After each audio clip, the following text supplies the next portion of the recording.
For today's video, magluluto tayo ng sarsyadong tilapia. Ayan, umpisahan na natin.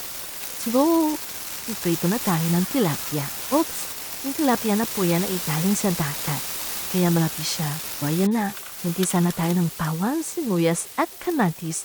O, pasensya na, kunti lang yung kamatis. Ang mahal be, sorry. O ayan na, lagyan na natin yung tilapia. Halo-haluin. Tapos, lagyan na natin yan ng itlog. Yummy! Balik tayo ulit. Bigyan ulit ng itlog. And then, lagyan tayo ng konting tubig para may sabaw-sabaw siya. Ayan. Haluin ulit. Ayan na. Yummy! Luto na. Luto na.